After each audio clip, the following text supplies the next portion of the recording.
One of the largest video game retailers is about to be sold. Yeah, is GameStop doomed to fail? Is there some way to save it? Hot take.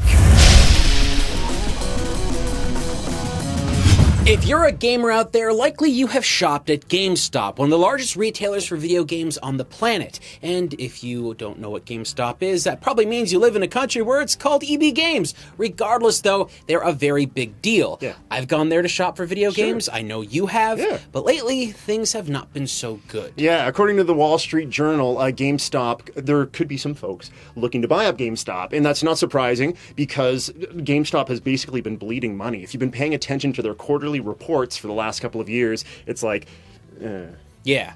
Now, there's a lot of things that have happened. Their former CEO passed away at a pretty young age, Yep. and he was replaced by someone, I think the next in line, and then that person ended up leaving, and now there's another person in charge, and that person is named Shane Kim, and he was the former Xbox 360? Xbox 360 head. Yeah. There's a lot of shifting going on in this company. I think they're looking into their 5th or 6th CEO at this point in a very, very short amount of time. Yeah. So yes, there is a bit of a fire, I guess you could say. They did announce, I think it was sometime during the summer, that they were looking into having possibly people come in and buy up GameStop. But now we did hear through the Wall Street Journal, there are rumors that there are two conglomerates that are looking to possibly snatch them up. So one is the Sycamore Partners. They specialize in retail and consumer investments. So that makes sense. And the other is Apollo Global Management. And they kind of specialize in investing in companies that are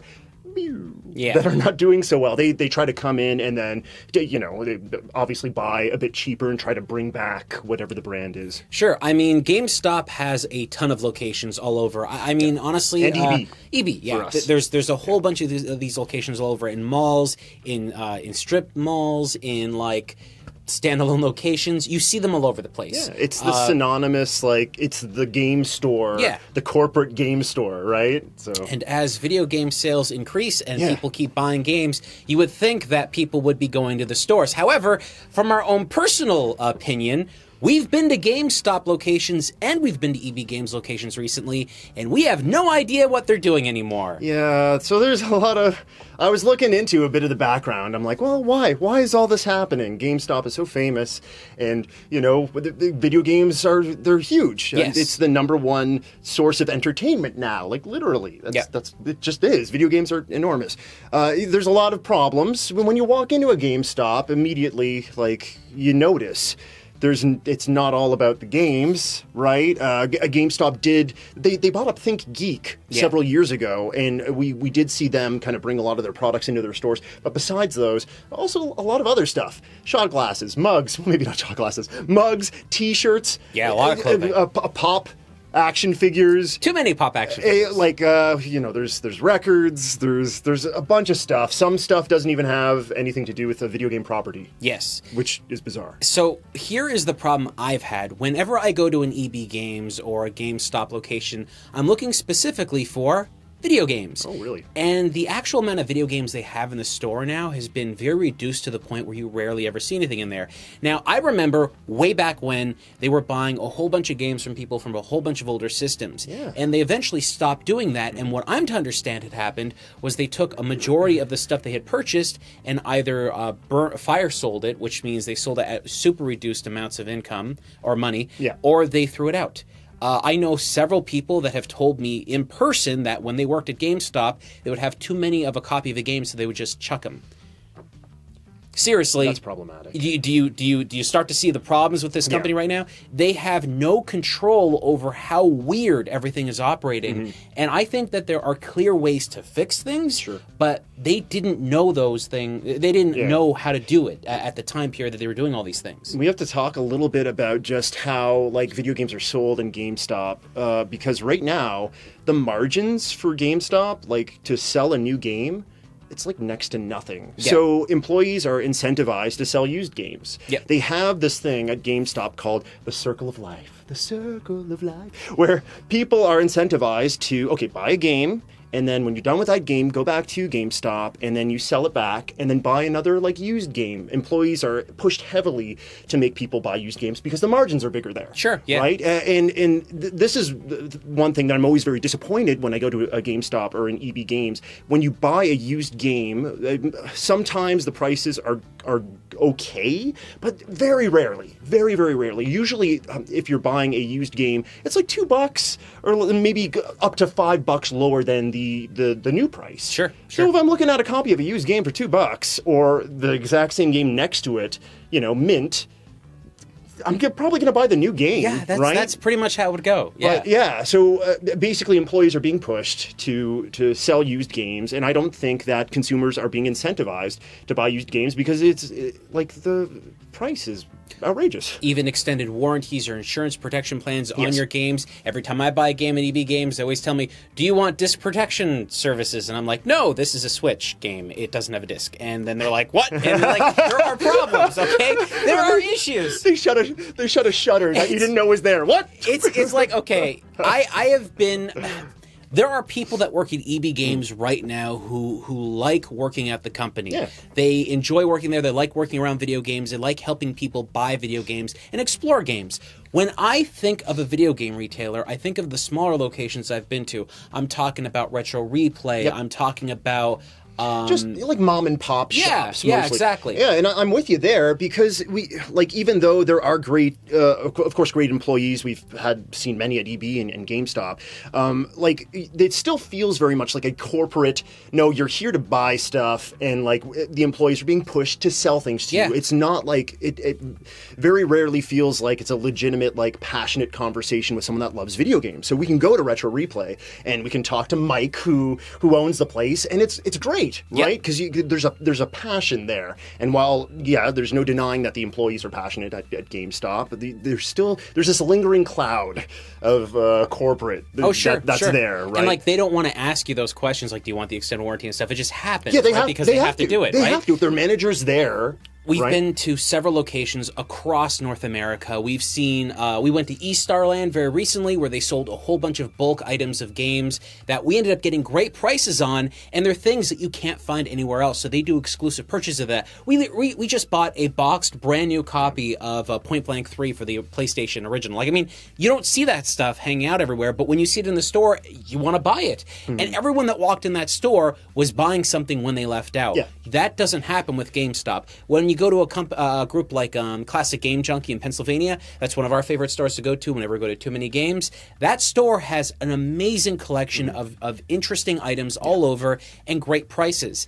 That's what you need to do. Right. And EB Games and GameStop, at the size that they're at, they should be able to just take way more of the stuff that they're selling and find a way to sell it easier. But they just don't seem to be able to do that. Yeah, that's true. And like the communal feeling there, you're talking about East Starland, was like, we're talking to the employees and we're buying like retro games and stuff, things that you would never find at a GameStop. Yeah. Not only that, but like when you go up to ask questions or buy things, it's not like, oh, do you have the points card?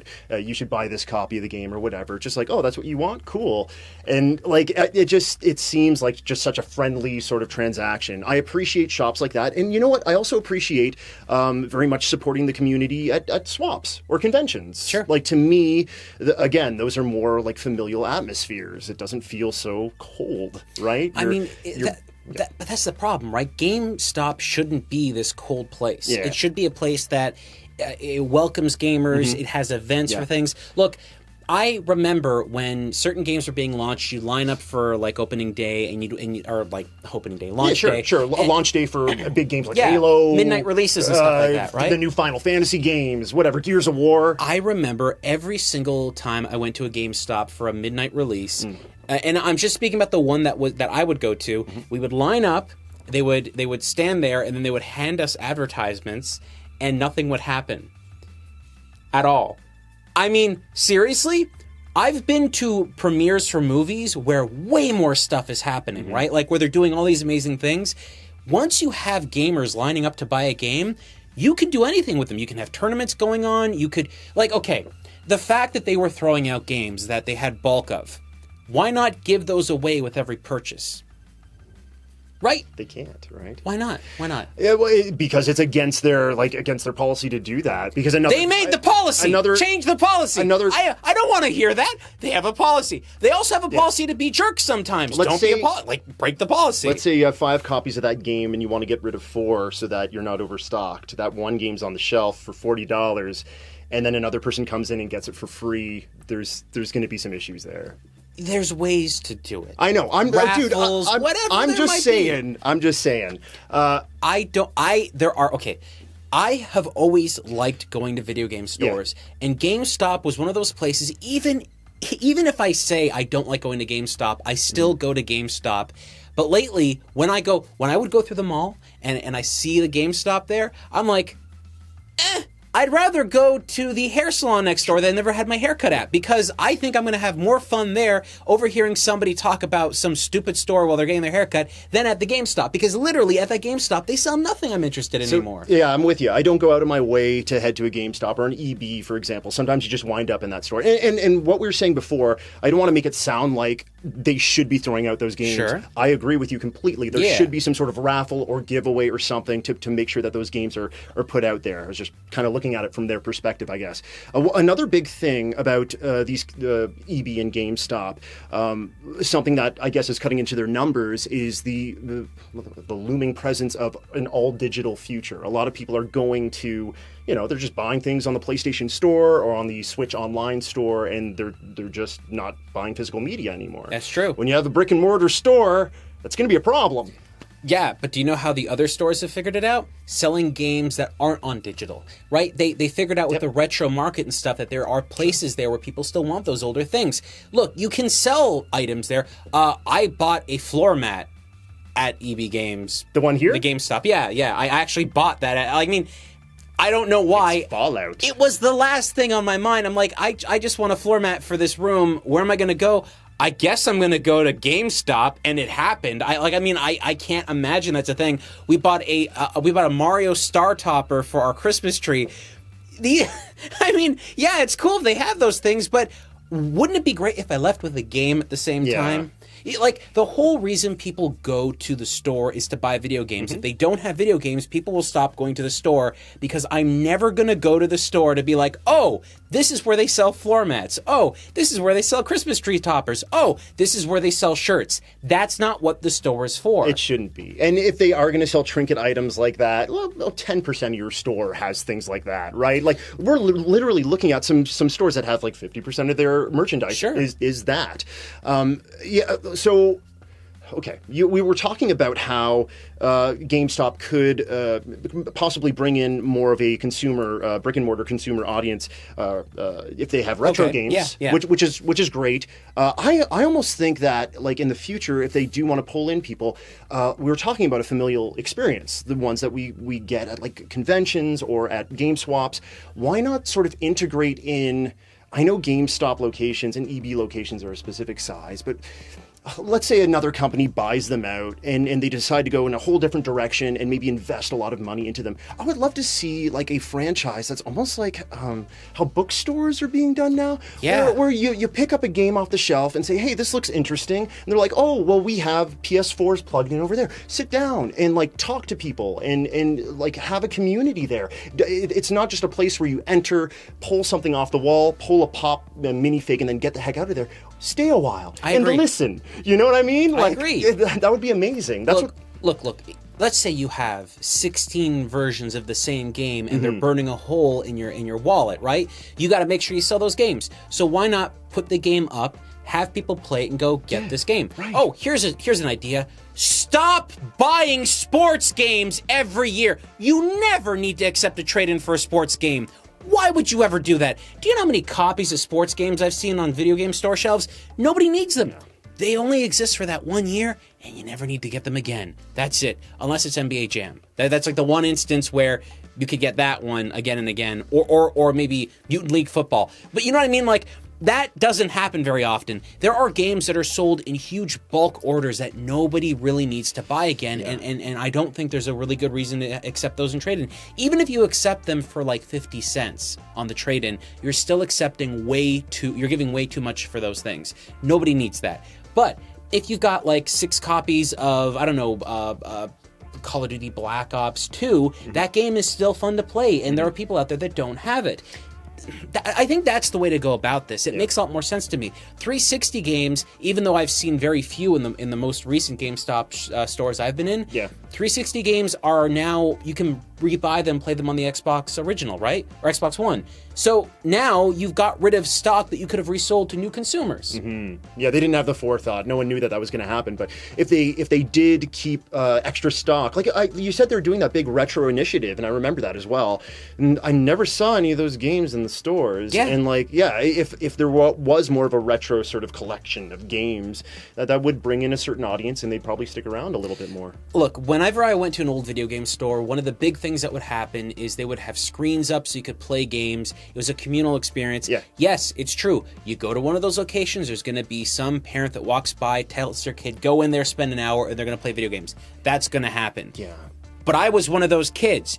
Do you know what I did? I started Rerez. I started buying video games like no one else. What do you think we do? Yeah. If we sit there playing video games, your parent isn't going to be able to drag you out. When they're trying to drag you out, you're going to be taking games with you and going, Mom, I want all these. That's what happens. Yeah. I know it sounds like insane, and I don't want to say that EB Games or GameStop should be babysitting stores, because I don't think that, but have nighttime tournaments, have those kind of events. And some do, but the GameStops and EBs that do, it's because of fantastic employees and management go out of their way, yes. and management, yes. And there are people that set up things, because we don't want to have a blanket statement that no one does anything well at these places. Yes. There are lineups, midnight lineups, where people like hand out pizza and stuff, and like to chill with their customers. I guess like the bottom line for me, I guess, is we have so many ways to buy video games now, and we have many ways to buy physical video games now. Yeah. I can go on to Amazon right now and buy anything that is in that store. I might not have the points system that these stores are offering, but there are other incentives through online retailers. What is this brick and mortar store, whatever it could be in the future, offering us that we can't get anywhere else? And I think a familial or whatever, a communal experience is what I'm looking for. A barcade type experience where they have certain food items and stuff, that really changes the perspective on it. But you could have pre-packaged beverages and things like that for people to sit down and play. And if, I know immediately people are going to be like, oh, but if people are, kind of sitting around a store or whatever, it could be a problem. Yeah, I understand, but those same issues would happen at the bookstores that we have, like the Barnes and Nobles, or we have Indigo here in Canada. I always see tons of lineups of people buying things, even if they're sitting there and reading a book. I mean, they don't really care. Yeah. Another thing, too, to keep in mind is one item that they have that you really can't find anywhere else is promotional material. I'm talking about posters, standees, kiosks that sell games. Those items, believe it or not, they just throw out. Now, there are rules and regulations for that stuff that some of these companies say you have to throw them out after you're done. You have some of the biggest retail space in the world. Why don't you for video games, why don't you just have a conversation with them and go, hey, can we raffle this out? Yeah. I mean, take away the components that are licensed stuff, which they already do. But I know so many people, you may have heard of this before because a lot of my friends know about this, dumpster diving. I know so many people that go into a dumpster at a GameStop, take out things that are really expensive or collectible items. You were talking about sports games and stuff. We've seen so many images of people that have opened up the dumpsters, and it's just Madden and whatever. Right? Yeah. I mean, look, it's not even throwing it out. Give it to another store to sell, or give it to a store that for something, like do something with that. Charity. Give it to charity. Yeah. Just like good faith. Measures, instead of just like, oh, people are very passionate about this hobby, but whatever, crack the disc and toss it in the garbage. One of the problems, too, is it's not even just the small amount of space they have in their stores, because some of the stores are not that big. I've been to quite a few small ones. Right. It's not just that. It's the problem that the small amount of space they do have, they've stuffed to the brim with random things. Look, I don't care how good pop figurines sell. I really don't. I've seen more pop figurines than I've ever needed to see in my entire life. But just because you have 300 individual licensed pop figurines on a wall, that doesn't mean that's going to appeal to everyone. Even if you sell through a couple of them, you have to realize that that is a fad and it's gonna go away. And when it goes away, you're suddenly stuck with this huge inventory of things that people don't want to buy. Video games are what the store is known for. Even if you have older video games, you could be taking those games, putting them in other locations, making a gigantic online resource for people to be buying them. This is why I think about this stuff. You know, every time I've wanted to buy a video game and I can't find it, I just think about, wow, if I had just a store that was close to me that had all that stuff in a warehouse or something, where I could order it and go to the store and pick it up, that would be a big deal. It really would. Yeah. Even do it at a discount. No joke. Let's just say I want to copy a Chrono Trigger, okay? I go online, find it on the EB Games or the GameStop website, find a copy of Chrono Trigger, and they go, we can ship it to you for an extra $1, or you can pick it up in the store at no cost. Pick it up in the store, no cost. If I walk in, I'm going to see something else that I'm likely going to want to buy. That's how you do it. That's how you do it. And you're not doing that, which is just shocking to me. So hopefully the new people that purchase this entire thing, they figure it out, because the people that are there right now simply don't seem to grasp it. They need to course correct big time. And I'm not sure, I don't know if what we say is because we have one perspective on gaming, right? So I don't know if what we say is the correct choice, but whatever it is, like, obviously it's not working. They're bleeding money right now. If they're bought up, I hope that they move things in a different direction. And hey, if you want to be a trinket store, don't name your store GameStop. Yeah, name it like, Trinket Stop. You wanna do whatever. Call it Game Stuff, but not games in the underline. That'd be a way to do it. How about games, period, stop with an exclamation mark. Be it. And then just someone at the door that's like, no games. Just no games. That they pretty much. So folks, what do you think? Do you believe GameStop has a future after being purchased, or do you think that you really like the way the stores are now? If you do, really love to hear from you, because we've got no idea why the store exists. Yeah.